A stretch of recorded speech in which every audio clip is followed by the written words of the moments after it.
And this 40-foot one, this Batman balloon-looking thing. I want to back up on that. Yeah, I have no Can idea. interject I have real no quick? idea. What's that, I Jimmy? believe I found the chapter of this book, and this is a weird paragraph. This one, the Ireland. In Ireland, at about 1000 AD, supposed airships were treated as demon ships.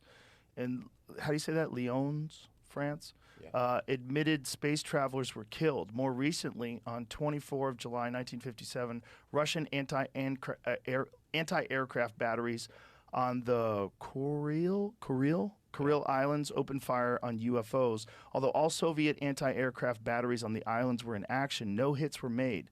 The UFOs were luminous and moved very fast. We too have fired on UFOs. About 10 o'clock one morning, a radar site near a fighter base picked up on a UFO going 700 miles an hour. The UFO then slowed down to 100 miles an hour, and two F-86 were scrambled to intercept.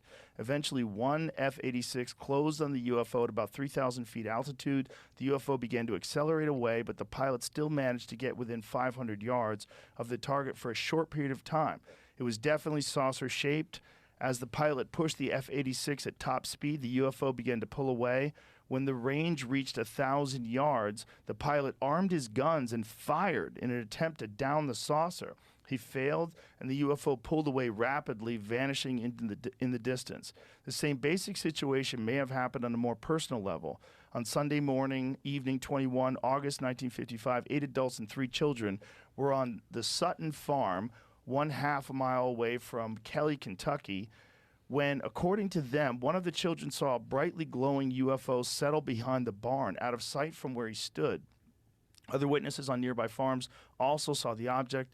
However, the Suttons dismissed it as a shooting star and did not investigate. Approximately 30 minutes later, at 8 p.m., the family dogs began barking, and 2 of the men went to the back door and looked out. Approximately 50 feet away and coming towards them was a creature wearing a glowing silvery suit. It was about 3.5 feet tall, with a large round head and very long arms.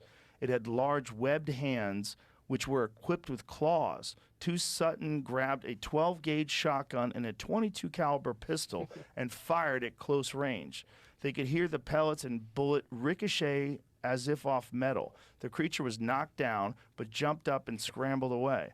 The Suttons retreated into the house, turned off all inside lights, and turned on the porch light.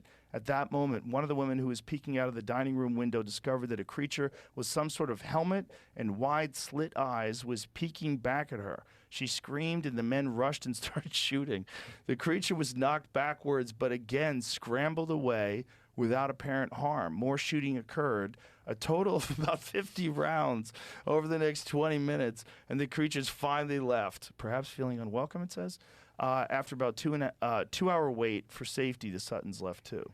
That's a pretty famous case. Kelly Hopkinsville case. I wonder what kind of meth those guys like. At the end, too, the last when he quoted what you were reading earlier, it ends right here where it says controlled UFOs, and then this was left out of what we read, but it still says there's... It says this leaves up the unpleasant possibility that alien visitors to our planet, or at least alien-controlled UFOs. However, the data are not well correlated, and what questionable data there are suggests the existence of at least 3 and maybe 4 different groups of aliens, possibly at different stages of development. This, too, is difficult to accept.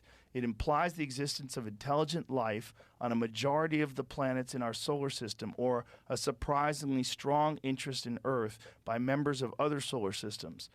A solution to the UFO problem may be obtained by the long and diligent effort of a large group of well-financed and competent scientists. Unfortunately, there is no evidence suggesting that such an effort is going to be made. Yeah. Yeah. That's what they're teaching the Air Force Academy. In Wild 1966. shit.